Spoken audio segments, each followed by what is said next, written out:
নবাব বাহাদুর রাজ্য চালাতে চালাতে খুব ক্লান্ত হয়ে গেছে। তাই একদিন উজিরকে বলল, উজির, জীবনটা কেমন নুন ছাড়া পান্তা ভাতের মতো হয়ে গেছে, একটু নুন দরকার, কিন্তু নুন কোথায় পাই বলো তো? উজির বলল, নুন নুন কোথায় পাই বলুন তো? নবাব বাহাদুর বলল, আরে আমি তো তোমাকেই জিজ্ঞাসা করলাম, উল্টে তুমি আমাকে জিজ্ঞাসা করছো। উজির বলল, শুনুন নবাব বাহাদুর, কিছুদিন না কোথাও একটা ঘুরে আসুন। নবাব বাহাদুর বলল, ভেবেছ ভালোই, কিন্তু প্রশ্ন একটাই, কোথা থেকে ঘুরে আসবো বলো তো? নুন ছাড়া রান্নার কথা ভেবে ভাবো, তুমিও ভাবো আর আমিও ভাবি। হ্যাঁ হ্যাঁ, মনে পড়েছে। উজির বলল, মনে পড়েছে। নবাব বাহাদুর বলল, আমরা দুজনেই কৃষ্ণনগরে যাব। উজির, তুমি কৃষ্ণনগরে খবর পাঠাও, আমরা দুজনে কালকেই কৃষ্ণনগরে যাব। চলো চলো উজির, কৃষ্ণচন্দ্রকে একটু জ্বালাতন করে আসি। আমাদের জীবনের নুন হলো কৃষ্ণচন্দ্র। তাই বলে নবাব বাহাদুর হাসতে থাকলো। উজিরও সঙ্গে সঙ্গে একটা পত্র লিখে মহারাজ কৃষ্ণচন্দ্রের কাছে পাঠিয়ে দিল। কৃষ্ণচন্দ্রের রাজসভা শুরু হতে মুর্শিদাবাদ থেকে দূত এসে পৌঁছালো। মহারাজ বলল, বলো বলো নবাব বাহাদুর কী সংবাদ পাঠিয়েছেন? দূত বলল, নবাব বাহাদুর হাওয়া বদল করতে কৃষ্ণনগরে আসবেন কালকেই। নবাব বাহাদুরের থাকার ব্যবস্থাপনা করতে হবে। আমি এই সংবাদ দেবার জন্যই এসেছি। মহারাজ বলল, এ তো খুব ভালো কথা, অনেকদিন পর নবাব বাহাদুরের পায়ের ধুলো পড়বে। দূত বলল, তাহলে কালকেই আমাদের নবাব বাহাদুর আর উজির আসবেন। মন্ত্রীমশাই মনে মনে ভাবতে থাকলো, এই একটা সুযোগ নবাব বাহাদুরের সঙ্গে ঝুলে পড়া। যেমন করে হোক নবাব বাহাদুরের কাছে থাকতে হবে। মহারাজ বলল, নবাব বাহাদুরকে জানিয়ে দিও কৃষ্ণনগরের রাজা তার আসার প্রতীক্ষায় পথ গুনছে। দূত বলল, প্রণাম মহারাজ, আমি আপনার কথা নবাব বাহাদুরকে জানিয়ে দেব। এই বলে মুর্শিদাবাদের দূত চলে গেল। মহারাজ বলল, নবাব আবার কী মতলবে আসেন কে জানে, ওনার তো আর শয়তানি বুদ্ধির শেষ নেই। গোপাল বলল, নবাব যতই বুনো ওল হোক না কেন, আপনার বাঘাতে তুল গোপাল আপনার পাশে আছে। মহারাজ বলল, তো আমি জানি গোপাল, তুমি তো বর্ষা। মন্ত্রীমশাই বলল, মহারাজ আমাদের হাতে কিন্তু বেশি সময় নেই, আমাদের আজ থেকে মানে এখন থেকে কাজে লেগে পড়তে হবে। মহারাজ বলল, মন্ত্রী কিছু নতুন কথা বলো, এটা আমার ইতিমধ্যেই জানা আছে। মন্ত্রী বলল, না মানে আমি তো আপনার মন্ত্রী, তাই মন্ত্রণা দেওয়াই আমার কাজ। মহারাজ বলল, মন্ত্রণা নাকি যন্ত্রণা? থামো তুমি থামো। ও গোপাল, নবাব বাহাদুরের যাবতীয় দায় দায়িত্ব তোমরা দেখবে, কোনো কারণে যেন নবাব বাহাদুর অসন্তুষ্ট না হন। আর সভাকবি তুমি এমন একটা কবিতা লেখো যা শুনে নবাব বাহাদুরের মনটা যেন খুশিতে ভরে ওঠে। সভাকবি বলল, আমি একটা লিখেছি মহারাজ, শুনবেন? গোপাল বলল, শোনান। সভাকবি কবিতাটা বলল, হে নবাব বাহাদুর, আপনার আগমনের পূর্ণ হৃদয় খুশিতে মাত্র সব, কৃষ্ণনগরবাসী দেখতে পাবো মোরা আপনার হাসি। মহারাজ বলল, চমৎকার, অসাধারণ, ভাবাই যায় না। এই সুন্দর কবিতার জন্য তোমাকে আমি 100 স্বর্ণমুদ্রা উপহার দেব।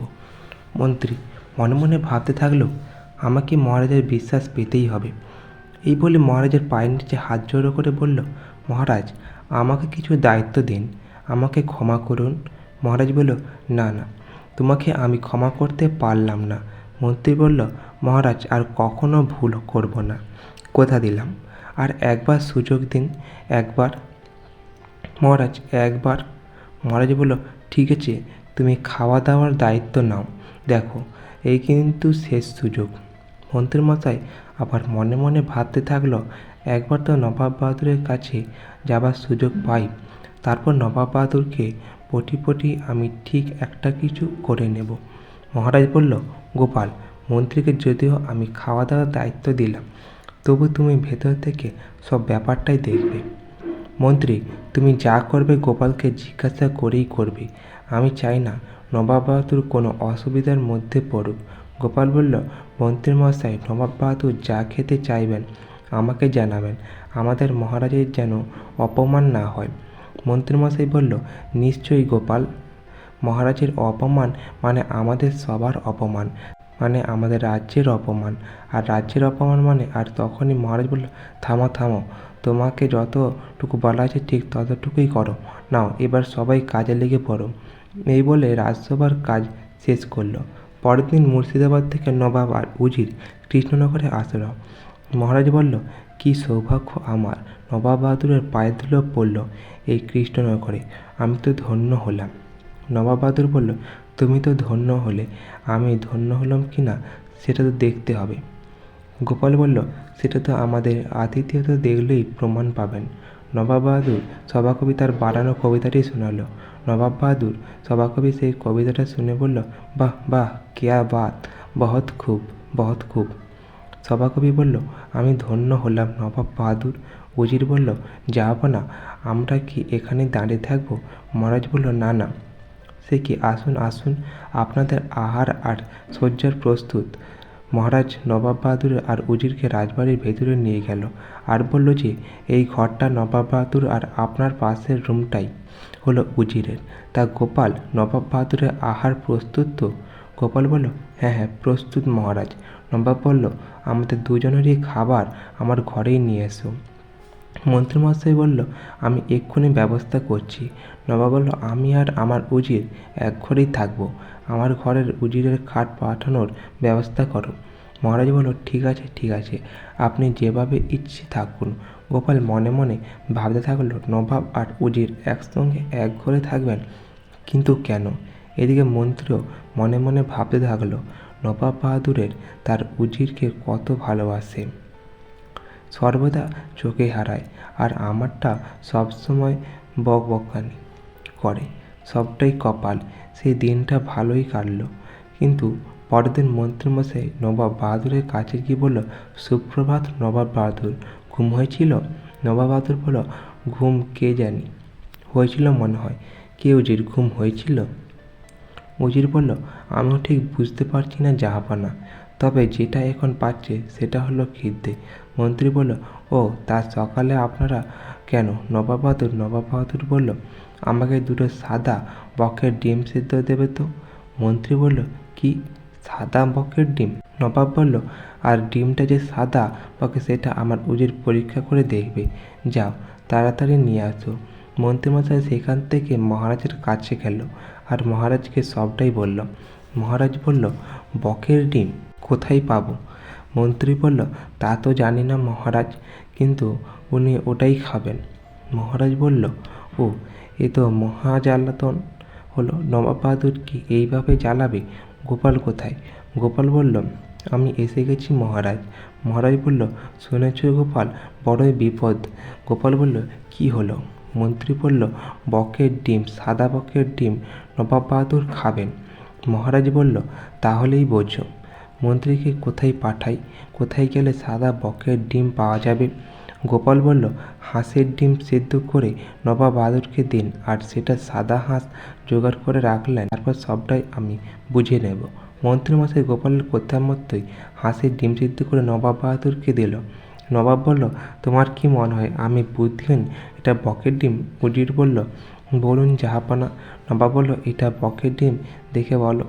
উজির বলল, দেখার কি আছে, আমি তো না দেখেই বলে দেব এটা হাঁসের ডিম। গোপাল বলল, এটা বকের ডিম উজিত, সাদা বকের ডিম। নবাব বলল, গোপাল, তুমি মিথ্যে তর্ক করছো, তুমি প্রমাণ করতে পারবে তো যে এটা বকের ডিম? গোপাল বলল, পারবো। নবাব বলল, যদি এটা বকের ডিম না হয় তাহলে কিন্তু কঠিন শাস্তি পাবে। গোপাল বলল, আমি আপনার শাস্তি মাথা পেতে নেব। নবাব বলল, যাও গোপাল যাও, সাদা বকটাকে নিয়ে এসো। গোপাল বলল, একটু অপেক্ষা করুন নবাব বাহাদুর, আমি সাদা বককে নিয়ে আসছি। গোপাল সাদা বককে নিয়ে আসতে গেল, আর এদিকে মন্ত্রীমশাই মনে মনে ভাবতে থাকলো, সাদা বক কোথায়, ওরা তো হাঁস। গোপাল সাদা হাঁসটাকে কোলে নিয়ে বলতে বলতে আসলো, আমার সোনা বক, একটু করো বক বক। উজির বলে, দেখুন দেখুন, গোপাল আমাদের বোকা বানাচ্ছে। বলে, নবাব বাহাদুর, আপনি তো বক পাখির ডিম খাবেন বলেননি, আপনি বলেছেন বকের ডিম খাবেন, আর এই হাঁসটাকে আমরা আদর করে বক বলে রাখি, সুতরাং আপনি বকের ডিম খেয়েছেন। গোপাল হাঁসটাকে বলল, আমার বক বক শোনা একটু প্যাক প্যাক করো না। আর হাঁসটাও তখন প্যাক প্যাক করে উঠল। তারপর তো নবাব বাহাদুর নিজের হার মেনে নিল। রাত্রিবেলা উজির বলল, এটা কি হলো? জাপানা হাঁসকে বক বলে চালিয়ে দিল গোপাল। নবাব বাহাদুর বলল, হ্যাঁ, শুধু আমার কথা বলার ভুলটাকে গোপাল চালাকি করে কৃষ্ণচন্দ্রকে এই যাত্রায় বাঁচিয়ে দিল। আচ্ছা, আমিও দেখব কত ধানে কত চাল। পরের দিন নবাব বাহাদুর, উজির, মহারাজ গোপাল আর মন্ত্রী সবাই রাজ্য ভ্রমণে বেরিয়েছে। নবাব বাহাদুর বলল, কৃষ্ণচন্দ্র, তোমার রাজ্য অপরিষ্কার, আর সবার সঙ্গে কথা বলার পর বুঝতে পারলাম তাদের সুখ সুবিধা দেখা হচ্ছে না। আমি কাল পশ্চিমের দিকে যাব। তারপর কিছুটা রাত ভ্রমণের পর রাজবাড়িতে সবাই ফিরে এলো। নবাব বাহাদুর আর উজির নিজেদের কক্ষে গেল বিশ্রাম করতে, আর মহারাজ, মন্ত্রী আর গোপাল এলো রাজসভায়। রাজসভায় এসেই মহারাজ গোপালকে বলল, ও গোপাল, আর তো পারা যাচ্ছে না, কিছু একটা করো। গোপাল বলল, নবাব বাহাদুর সকাল হলেই বাঘ হয়ে যায়, কিন্তু রাতে ঘর বন্ধ করে উজিরকে নিয়ে কী করেন সেটা জানতে হবে। নবাব বাহাদুরের ঘরের বাইরে যে রাত পাহারা দেন তার সাথে একবার কথা বলতে হবে আমাকে। মহারাজ বলল, ও কি, কিছু বলতে পারবে? গোপাল বলল, আন্দাজ তো দিতে পারবে? আমার ওই আন্দাজটাই চাই। মহারাজ, দেখি নবাবের দুর্বলতা কিছু বার করতে পারি কি না। গোপাল রাত্রিবেলা নবাবের কক্ষের সামনে আসলো আর পাহারাদারকে কিছু কথা জিজ্ঞাসা করলো। তারপর নবাব বাহাদুরকে ডাকলো। নবাব বলল, কে কে? গোপাল বলল, আমি, দরজা খুলুন। নবাব বলল, যা কথা আছে কাল সকালে, এখন দরজা খুলতে পারবো না। গোপাল মনে মনে ভাবছে, বুঝল, নবাব বাহাদুর আপনার দৌড়, এবার আমার খেলা। তারপর গোপাল সেখান থেকে গুলটে আর পুঁটির কাছে চলে গেল ভূত সাজতে।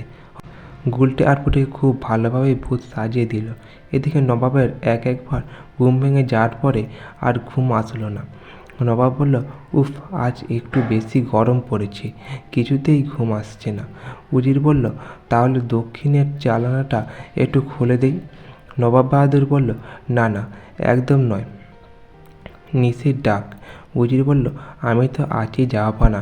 নবাব বলল, রাত হলেই মুর্শিদাবাদে ফিরে যেতে ইচ্ছে করে। উজির বলল, বাইরে ঠান্ডা হাওয়া বইছে, সাহস করে খুলি জাহাপানা। নবাব বলল, খুলবে? তবে খোলো। তারপর উজির দক্ষিণের জানালাটা খুলে দিল আর বলল, আসুন জাহাপানা, দেখুন দেখুন চাঁদের আলো কি সুন্দর লাগছে। নবাব বাহাদুর বিছানা থেকে উঠে জানালার কাছে আসলো আর বলল, সত্যি খুব সুন্দর চাঁদের আলো। ভয় পেতে পেতে এই সুন্দর জিনিসগুলো অদেখা হয়েছিল। আজ থেকে আর ভয় পাবো না। আর তখনই গুলটে পুটে এর ভয় দেখাতে জানালার সামনে চলে আসছে। নবাব বলল, ওটা কি উজির? গুলটে পুটে আর একটু বেশি করে ভয় দেখানোর জন্য নেকি গলায় বলল, হাউ মাউ কাউ, মানুষের গন্ধ পাও।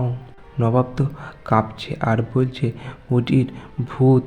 এই বলে বিছানার নিচে গিয়ে বসল উজির আর নবাব। তারপর গোপাল গুলটে আর পুটিকে বলল, চল, এবার কাজ হয়ে গেছে, আমরা এখন বাড়ি যাই। গুলটে বলল, আর একটু ভয় দেখাবো দাদু? গোপাল বলল, না না, তাহলে বদহজম হয়ে যাবে, যা হয়েছে যথেষ্ট, এবার চল দেখি। তারপর গোপাল, গুলটে আর পুঁটি বাড়িতে চলে গেল। এদিকে নবাব বাহাদুর আর উজির ভোরতে মুর্শিদাবাদের দিকে রওনা দিল। তারপর রাজসভা শুরু হতেই মহারাজ বলল, গোপাল, এটা কি করে অসাধ্য সাধন করলে? গোপাল বলল, মহারাজ, নবাবের ছিল ভূতের ভয়, আর আমি আমার বানর সেনাকে সাদা কাপড় পরে ভূত সাজালাম। রাজপণ্ডিত বলল, একেই বলে বুদ্ধির জয় বলনস্ত। তারপর রাজসভার সবাই একসঙ্গে বলল, জয় গোপালের জয়, জয় গোপালের জয়। তো আজ এই পর্যন্ত। গল্পটি ভালো লাগলে অবশ্যই চ্যানেলটি সাবস্ক্রাইব করে দেবেন এরকম আরও কিছু গল্প পাওয়ার জন্য।